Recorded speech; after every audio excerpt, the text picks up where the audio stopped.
Asociación de Personas con Discapacidad Intelectual. Muy buenas tardes. Hola, buenas tardes. Bueno, lo primero que les quería preguntar es qué les parece esta estrategia que se ha aprobado este viernes, que el Consejo de Ministros ha aprobado este viernes, 3.700 millones de euros en los próximos 5 años para fomentar no solo la creación de empleo de las personas con discapacidad, sino también la mejora de la calidad de ese empleo. Efectivamente, yo creo que el plan viene a marcar como dos partes muy diferenciadas. Es decir, lo que hace es abordar el empleo de las personas con discapacidad de una forma integral.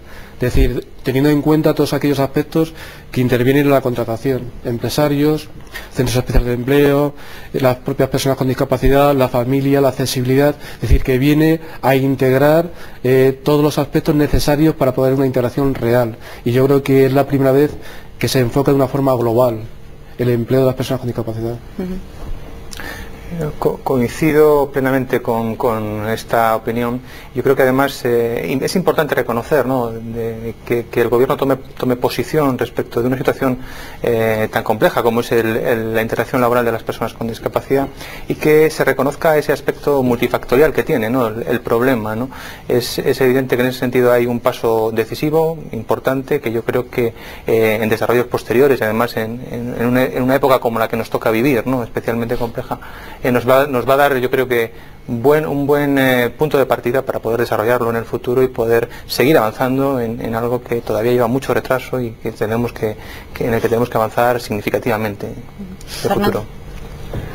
Bien, yo, abundando lo que dicen mis compañeros, me parece muy positivo, como es lógico, pero sí quiero enviar un mensaje a la sociedad en el sentido de que estos 3.700 millones de euros que están previstos no es un gasto, que es una inversión, porque normalmente en los centros especiales de empleo se genera actividad que retorna a la sociedad vía impuestos a través de su actividad con el IVA, vía IRPF, vía cuotas a la seguridad social, por el 150% aproximadamente de lo que se gasta el Estado en proveer el empleo para los discapacitados en centros especiales de empleo, y lo que estos centros y estos discapacitados retornan a la sociedad, de manera que la sociedad, cuando contemple este gasto, lo vea como una inversión que retorna de nuevo a la sociedad.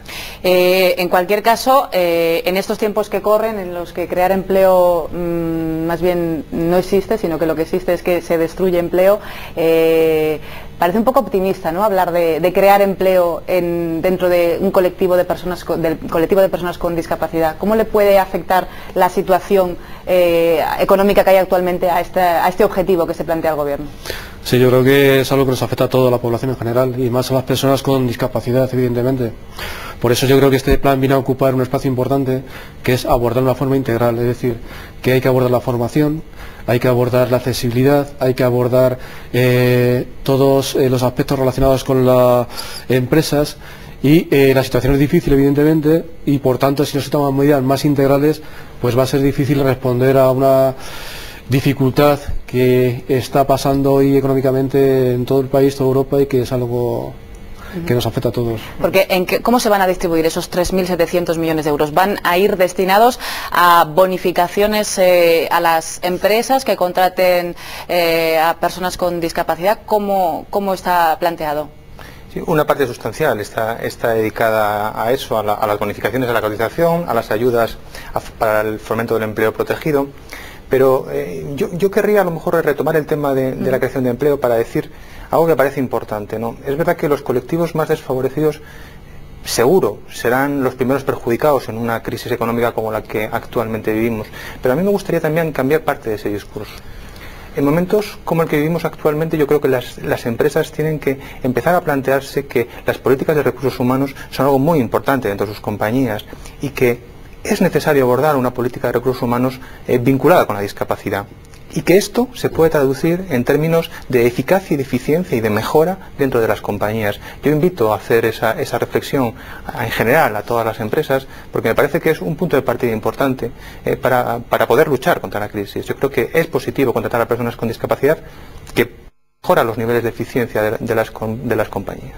¿Las empresas se toman el integrar a personas con discapacidad en su plantilla como un acto de responsabilidad social más que como un acto rentable, que lo es?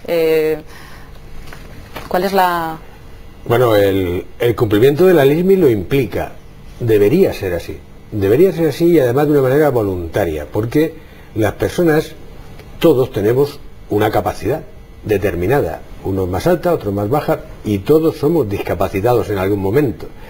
Y evidentemente las empresas deben aprovechar la sinergia que supone las ayudas que les presta el Estado o las comunidades autónomas en los casos en los que están cedidas las competencias y mejorar. También es cierto que en el caso concreto de las personas con discapacidad intelectual hay un factor añadido que es el de eliminar barreras. Eliminar barreras en la discapacidad intelectual no supone eliminar escaleras, supone eliminar la misma barrera que el discapacitado intelectual aporta a su trabajo día a día. Y ahí la Comunidad de Madrid, que tiene transferidas competencias, ha dado un paso adelante con la aprobación de las ayudas para subvencionar los servicios de apoyo que tenemos en los centros especiales de empleo con personas con discapacidad intelectual, que potencian la productividad de estas personas y las hacen cada vez más interesantes en su actitud normal.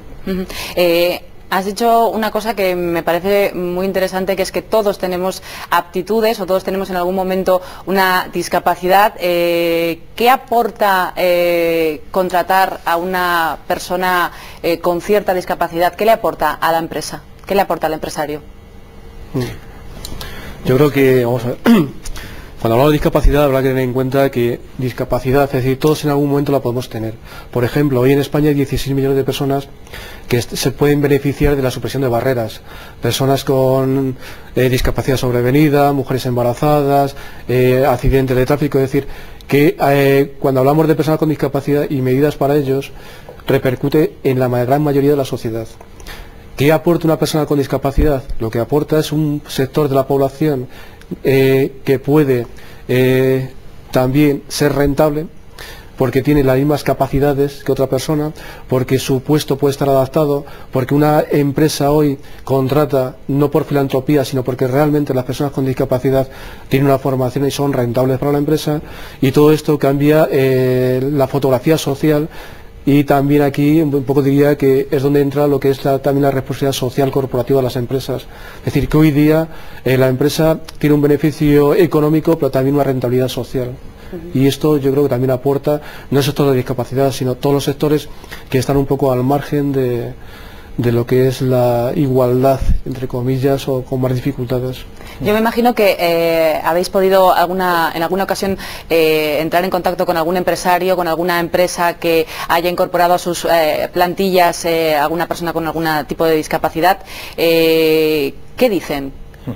¿Cuál es su reacción? ¿Cuál es su valoración? ¿Se sorprenden? Yo creo que nuestra experiencia, que es dilatada en ese ámbito, yo creo que al final lo más útil es saber qué es lo que ellos dicen, como tú me preguntabas, ¿no? Te digo, un titular de una nota de prensa, de alguien ajeno a nosotros, de un director de recursos humanos de una gran consultora, decía, las personas con discapacidad son más fieles a las empresas, ¿no? Son más fieles. Son más fieles, por poner un titular, ¿no? Es verdad que yo creo que desde el punto de vista de la motivación, todo el mundo acaba coincidiendo en que la incorporación de personas con discapacidad mejora el clima laboral en las plantillas, ¿no? ¿Por qué? ¿Por qué? Yo creo que la mejora del clima laboral se produce fundamentalmente por dos motivos. Uno, porque yo creo que en general los trabajadores acaban viendo que su empresa realmente tiene una sensibilidad y un compromiso con situaciones más desfavorecidas, que realmente eso no pasa de ser palabras a ser hechos. Y luego porque yo creo que hay un elemento también muy importante de las personas con discapacidad, y es su capacidad de compromiso. Sabe que tiene una oportunidad muy importante y la valora mucho, y eso se transmite a su entorno. Y por otro lado también yo destaco la capacidad de ejemplo, ¿no? Yo creo que muchas personas, cuando ven a una persona con discapacidad que tiene que esforzarse especialmente a la hora de incorporarse a su puesto de trabajo, que tiene más dificultades que otros para poder hacerlo, y lo hace, eso le supone un plus de motivación añadido al darse cuenta de lo difícil que puede resultar para una persona realmente incorporarse, y sin embargo el esfuerzo que hace y lo mucho que lo agradece. Eso normalmente son elementos que vienen a mejorar el clima laboral y que son ampliamente reconocidos, ¿no? Y yo os diría algo más. Nuestra experiencia al final nos dice que